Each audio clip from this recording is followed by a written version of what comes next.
Mike Owens with Inside Fighting, joined today by Coach John Wood. John, always a pleasure, my man. How are things with you today? Great, man. Thanks for having me on. Other than if I start coughing and hacking and dying, I'm just trying to get over some bronchitis issues right now. But other than that, everything else is as good as it could be, man. I love it. We're approaching about three quarters of the way through the year now, so how do you reflect on 2025 for yourself and for Syndicate MMA? UFC 321, Aspinall versus Gan is this Saturday, and we've teamed up with our friends at DraftKings to get you closer to the action.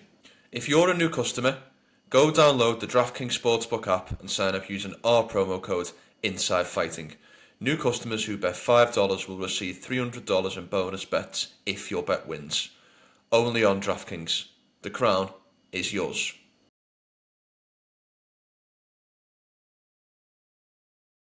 It's been amazing. It really has. It's been another great year. Last year, this year have just it's kept rolling through.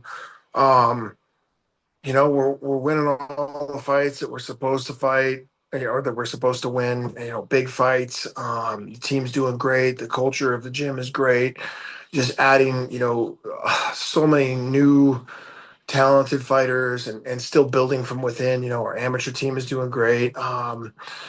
We got expansion set to go with the gym here now soon. All kinds of stuff, man. It's just been a phenomenal year. Almost one of those years where it's like too good to be true, but it's been a lot of hard work from the team, the coaches, myself, the fighters, everybody doing what they're supposed to be doing, and it's working. This is going to be possibly the most difficult question I asked you in this interview, but obviously we'll get into Merab, we'll get into Khalil's big fights, but there's a whole host of fighters fighting out at your gym at the moment. Who's a guy or a girl who maybe doesn't get enough credit for what they've done in let's say the last 12 to 18 month period? You know, one guy that always comes to mind who does everything the right way and maybe doesn't hasn't panned out a little bit. Our team captain Vince Morales, he's a guy that is in there every day grinding. He's in there, a great teammate, great person, and now he's actually helping coach the AMI team, and takes steps up all the time. Takes, he took a bunch of short notice fights. He's been injured. He's been banged up. More so, he just coming off a knee surgery that he needed to probably have a couple of years ago that's affected him. But that's a guy who, like I said, doesn't get the kudos that he deserves for just everything he does. He's in there day in, day out, hurt, not hurt, his work ethic, very talented guy, just a great guy. Like I said, great guy, great teammate, great guy to have on the mat. That's why we kind of we gave him the team captain position. Just he just does everything right. So I'm really hoping that when he gets his next crack, next UFC shot here, that when the next fight comes up, that it's set and we get to have a good camp and he's healthy and gets to really shine and show how good he actually is. Yeah, well said. I've seen some big names pass through the gym recently. I saw a picture of Merab training with Mighty Mouse, Demetrius Johnson. Yeah. I've also seen that Jonathan Haggerty is over with his coach Christian Knowles getting Khalil ready. What's it been like having some of those guys who are right at the top of the game pass through the gym? It's awesome, man. I said this about DJ. It's not like very many times that we have a lot of people all day, every day. I've probably already had 5 messages this morning about people wanting to come through, today or tomorrow or the next week. We always have big names and big stars and stuff, but when it's a guy like Demetrius Johnson, I've I don't think I've ever seen the team or even myself, get kind of like, oh my God, like Yeah. starstruck and want to take pictures and things. Like it's awesome having like a living legend in there training with another living legend. So it's really cool. It's really cool to be able to see, to have those guys come in, share knowledge with our guys, be on the mats. He was just on the mat in practice, working with Marab. So that was amazing to see. Um, you know, it's we're very blessed and fortunate, especially in Vegas, because everybody comes here with the UFC being Mm. here, so we get probably more than others get to see. But it's awesome, dude. Like it really is a cool thing, and it's just yeah, I love it for the gym and the team and the culture. It's these guys that come in, we kind of just blend right in. And obviously having Haggerty out here, that's a world class legend, kickboxer. So it's really it's sometimes you got to pinch yourself or kind of remind yourself like holy shit, this is pretty cool, man. Here you got all these guys and stars and people that you've watched for years, and um it's just even like for me coaching, like we got Chris Brennan, who's one of the OG, you know no-gi guys, Pride, fought forever. Training his kids are a part of our team. Lucas and Tyler Brennan are fighting out of the gym now, and just having Chris around, like sitting on the bleachers, for me it's like that's a dude that I watched when I was coming up. I'm like, man, and now I'm coaching his kids and working alongside with him. I worked a little bit. I brought him in last night to work with Merab. So it's always it's always something. Just even though like I said, things like that. It's really such a I know it's cliche, but such a blessing, such a fortunate spot to be in. So, I couldn't ask for anything more out of this life and out of this job. I love it. I love it. Obviously got this massive fight coming up. We'll talk about Merab first, who's the co-main event of UFC 320 in just over 2 weeks' time. First and foremost, how would you assess what his mindset is like going into this fight, and has there been a shift since the Sean O'Malley rematch? Yeah, yeah. And per usual, every time I say something, I end up catching a lot of shit from the fans. Why are you changing this or doing this or you're changing this style? I'm like, I just want to first and foremost say nothing is changing with Merab. We're not changing any style. I'm not changing styles. I'm not asking Merab to do anything different. We are adding on to what has already been built. Mm, So everybody can calm down, I and saw this. relax. It's not. Yeah, It's not a crazy thing that's happening. It's about a fighter evolving and getting better, and that is exactly what is happening. And I don't know that many people, and maybe there's not a lot of positions when somebody's already that high up and that dominant of a champion, people don't realize he has so much more room to grow. He has so much. I'm not just saying that, like the dude is getting better every day. So when I say that he's hit the shift of now he believes he can do what he can do and what we've all known he can do, which is finish fights and submit and go for the finish. Doesn't mean he's going to finish every fight. Doesn't mean he's going to go out there and change his style completely and not do what he's done to get him to the dance, to get him to the big show, to get him to the title. He's going to continue to do those things. We're just adding on for situations where now when that submission potential arises, he's going to go for it. If that knockout arises, he's going to go for it. He is now fully invested in believing in himself of what he can do and how he can do it and how vicious he is. And I'm telling you, in the gym, I haven't seen anything. No one has seen this version of Merab that's happening in the gym right now.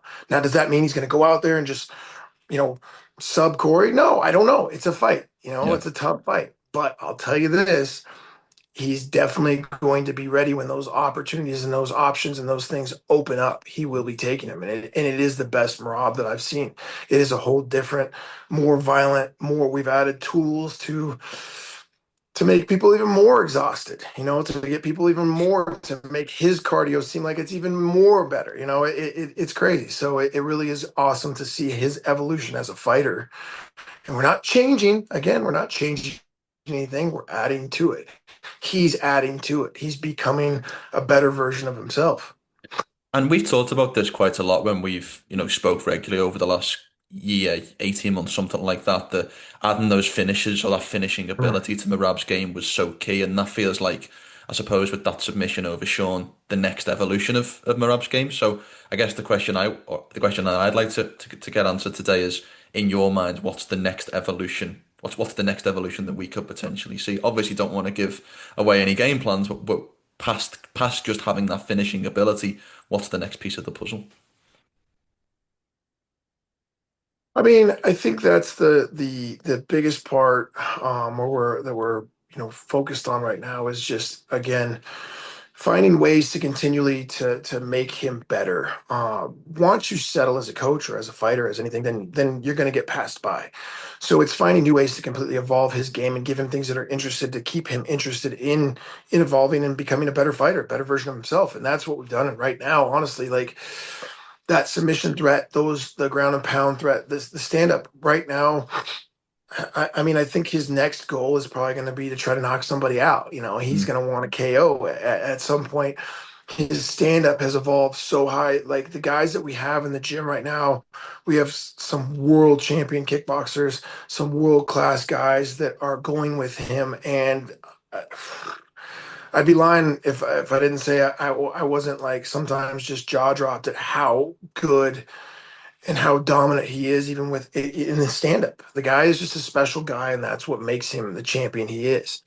He has that vision, he has the sight, the reactions, the timing. And so when we're focusing on these things, getting better at it, it's just something that he does without even trying to do. Like a lot of the times, I don't think he's even aware of some of the stuff that, like when we have our cage sparring and everybody's across the cage kind of watching. There's just people just looking like, where did that come from? So I mean, the evolution, we're on that trajectory right now, where I just think it's, again, we don't have to do much. He's so dominant already. So just adding little bits and pieces are going to seem like massive things, but it's just these little tweaks that we're making to finding those spots for finishes. And at this level, again, I tell all my guys all the time, at this level, it's hard to finish fights. Merab is fighting literally the next best guy in the world every time he fights. So am I going to go out and say and make some bold statement that we're going to finish Cory? No, I don't know. Do I think we're going to beat him? Absolutely. Do I, and if we don't finish him, it won't be for the lack of trying. It won't be for the lack of those options now, being there as well. Before he didn't see it. So now if he doesn't sub somebody or doesn't knock them out, it's not because he didn't know or didn't because he didn't believe. It's just because that guy was just that good that it didn't happen. So we're just evolving. Like I said, it's small little details now that are really making huge differences in his game. Did you? I don't know if you saw, but Merab did an interview yesterday, and he laid out his next three-fight wish list. He said Cory Sandhagen obviously get the victory on the 4th of October. Then he wants a rematch with Peter Yan, and finally, Mario Batista beat Umar Nurmagomedov, he sees him as the next guy up. What Yep. do you think of that potential run if the stars align? Yeah, I think it makes sense. I think that Peter Yan is a phenomenal fighter, someone that I actually know that Rob respects and I respect, and that he's one of my favorite fighters to watch. Yeah. So I think that he's done what he needs to do to put himself back in that contention spot. And after this fight, I think Rob wants to turn around and if he's happy and healthy and get right back in there and do it again. And then obviously Batista, I think what Rob sees in Batista is what he had to go through. He Yeah. had to go through beating every single guy in front of him to get the respect to earn that title shot. So Rob is one of those guys that, even though he's going to go out there and try to kick the shit out of you, he respects you and he respects the grind. He respects that kind of climb. So, yeah, obviously, I think that if Batista wins that fight, that he's right there in the mix. Yeah. Depending on, obviously, now the UFC does things how they want to do things, and there might be somebody else that you never know. You can have somebody leapfrog from contenders and come all the way up and be number three in the world or something. Mm. Yeah. There's always going to be challenges and always people leapfrogging people, but that makes the most sense to me, that map for sure right now. Yeah. 100%. Merab, I believe, is ranked number three on the pound for pound list at the moment, below Islam and Ilya. I think that's right. I double checked it this morning. Um, but obviously, as much as he lays a claim to Yeah. be in the pound for pound number one, both Ilya and Islam carry a huge level of star power and a huge level of, let's say, critical acclaim, certainly in the fans' eyes. Do you feel like whilst Merab Mhm. has a statistical claim to becoming pound for pound number one, he can become the best fighter in the world in the public's eye? Yeah.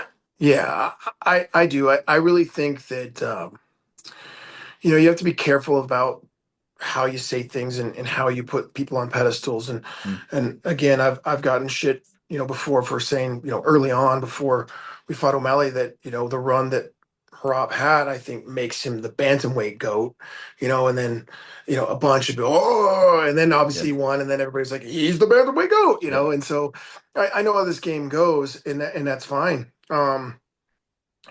But I do think that Merab is primed and prepped to go on a legendary run. Like I do believe that and obviously this is MMA, so anything can change. Like, one of those can change the whole trajectory of everything you're doing. So you have to be very cautious on how you speak about these things. But the talent, and again, I don't think anybody realizes how raw and green in MMA that Merab actually is, to where he's got so much as a dominant champion. He's got so much room to grow, and he's getting so much better every week, every camp, that it blows me away, where I'm like, man, I don't know what the limit is. I don't know where the ceiling, ends, because I think he can go on a run that breaks all the records. And I think that's what we're trying to focus on right now, is like, hey, we're not talking about moving up. We're not talking about super fights. Just stay focused on beating the next guy and maintaining your championship, status, and maintaining maybe into that GOAT status of overall, becoming the best. I think he can be this generation's GSP, if we keep evolving. Now, that's going to be a soundbite. People are going to say, Coach Wood says Rob's the new GSP. And I get yeah, it. That's okay. yeah.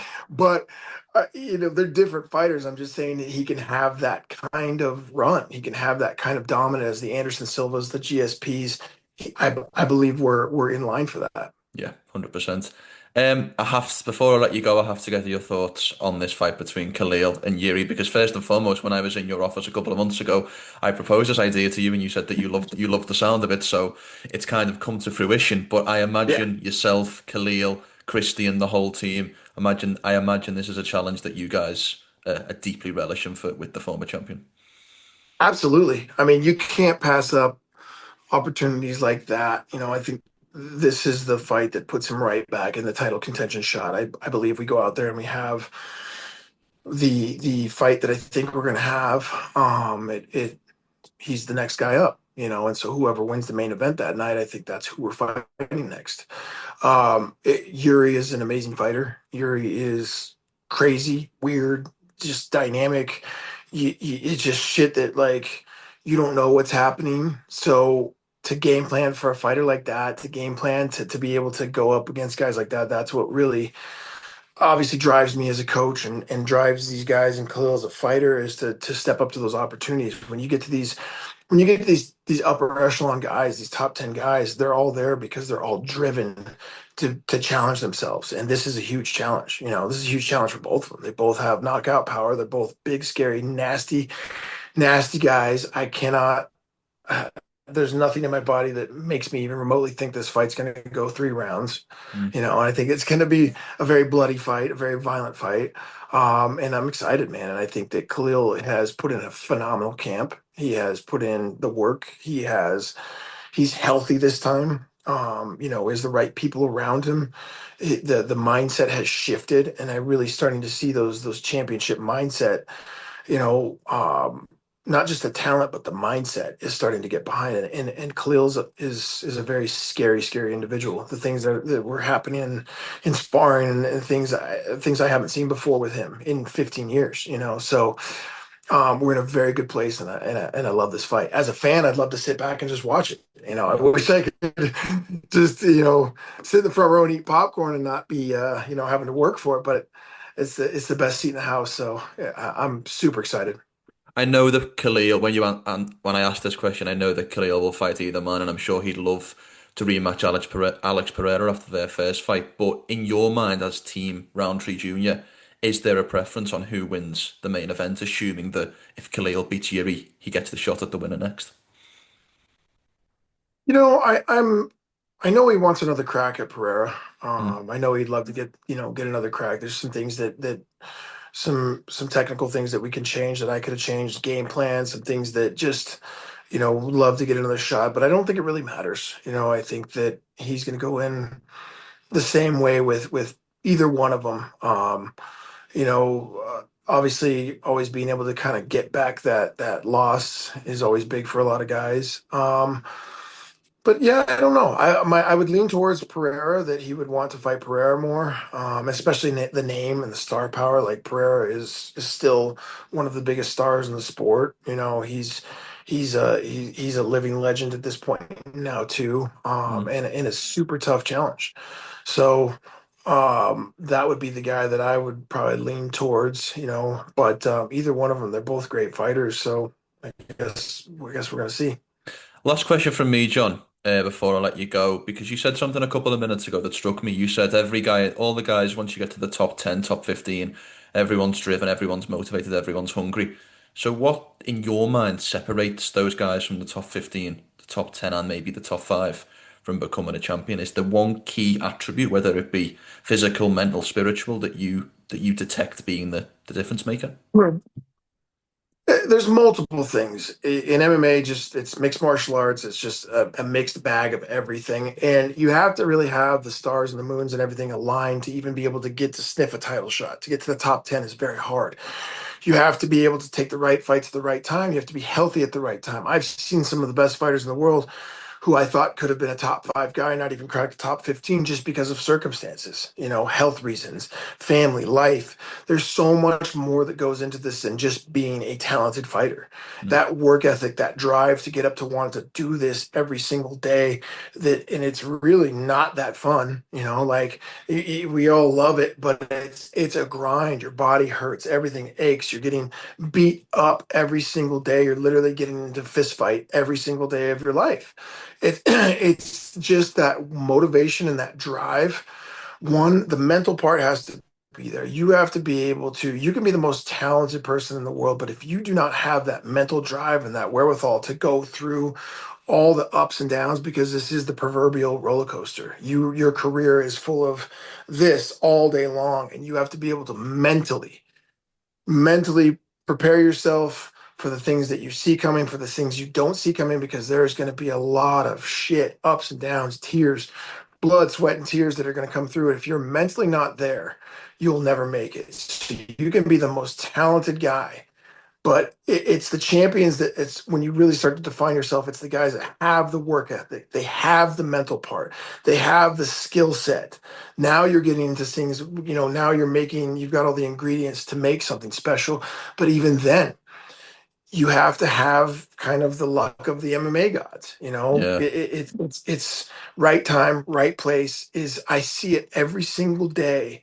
Some guys take the opportunities, some guys pass the opportunities. You see, Joshua Van jump up now. In what, 3 fights he's fighting for the title. Yeah.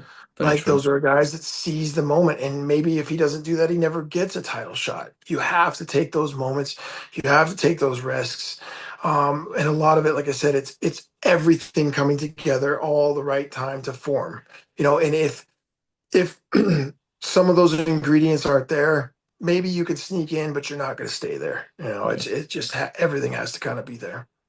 John, thank you for the time. Thank you for the insights as always. I'm wishing you the best of luck for what is technically a home game in Las Vegas. I'm sure it's a nicer commute than where you normally have to commute to, whether it Yeah. be around the world. So best of luck for the guys' fights, and I look forward to catching up with you soon.